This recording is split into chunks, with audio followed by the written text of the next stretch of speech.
There is something happening in nature between 3:30 to 3:40. It's a very significant part of the time. And how do people start on this path? Because a lot of this makes sense to people, but in the world they live in, they don't know where to start. If I teach you a way where you can manage your chemistry the way you want, but we need 32 hours of focused time, do you think your life is valuable enough for that much investment, I'm asking? Yes. It's 32 hours of focused time.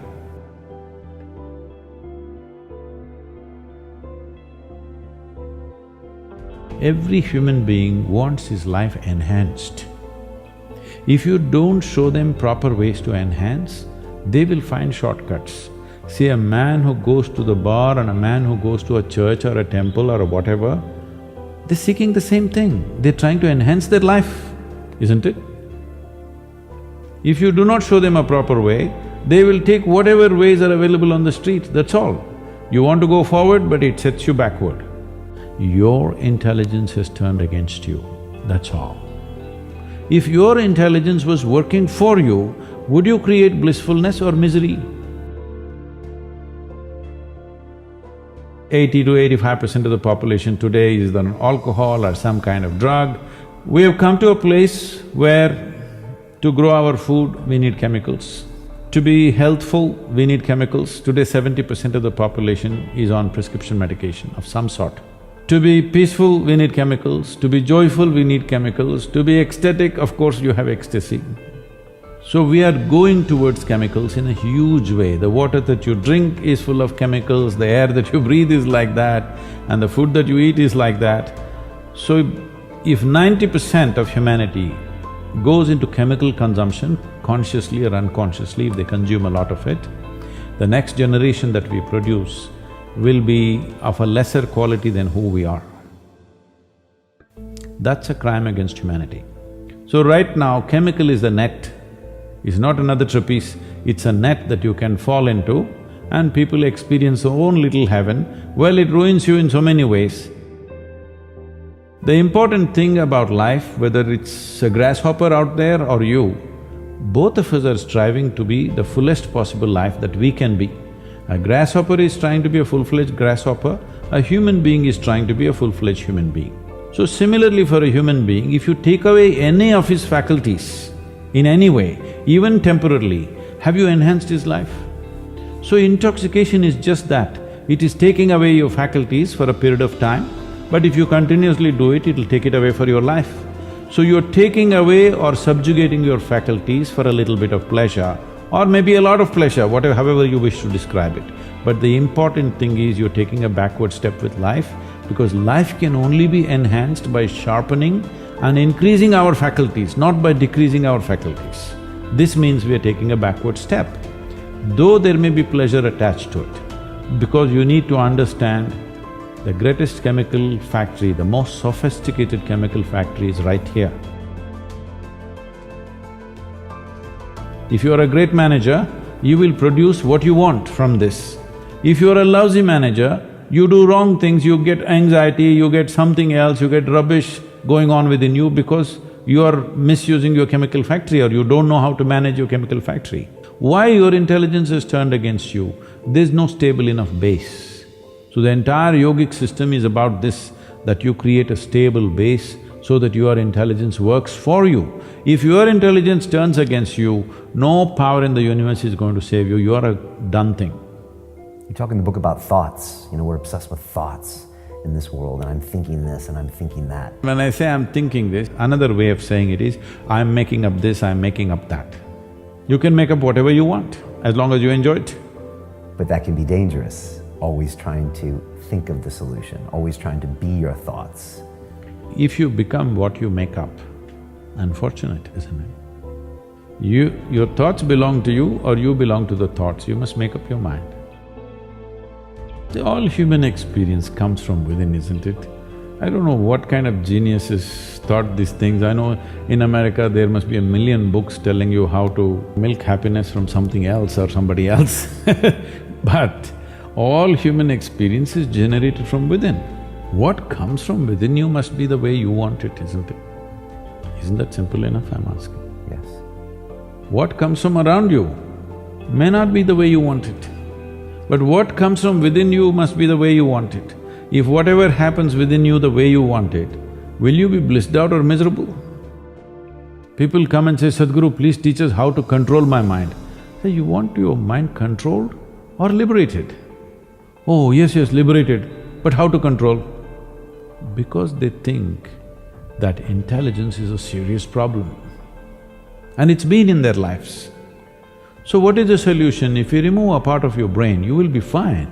You're essentially complaining, I wish I had the brain of an earthworm, this human brain I'm not able to handle. Yes, that is a fact. Charles Darwin said that you evolved out of a monkey. You were a monkey, then you became a man. The DNA difference between a chimpanzee and you is only 1.23%. So in that sense, physiologically you're only 1.23% away from a chimpanzee. Not a big difference, isn't it? A shade. It's just a shade of difference. But in terms of intelligence and awareness, you are worlds apart from a chimpanzee. So your problem is just this, you have an intelligence for which you don't have a stable enough platform. If I teach you a way where you can manage your chemistry the way you want, but we need 32 hours of focused time, do you think your life is valuable enough for that much investment, I'm asking? Yes.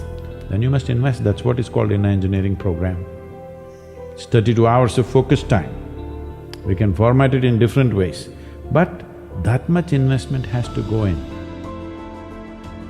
The youth of today should get little more in terms of physical activity, little more into nature, maybe climb a mountain, maybe swim in the lake.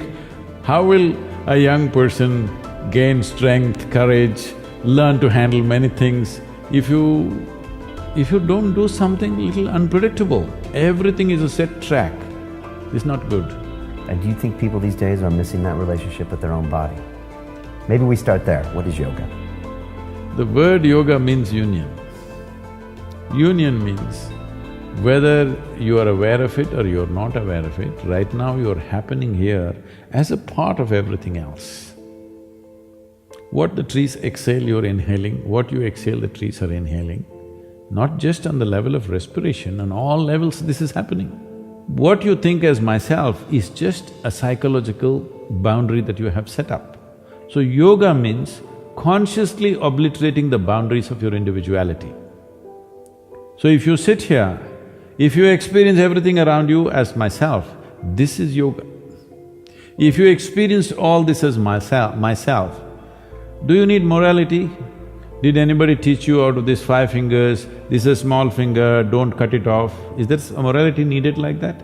Anything that you feel is a part of yourself, with that you don't need any values, ethics, morals, nothing, because it's a part of you.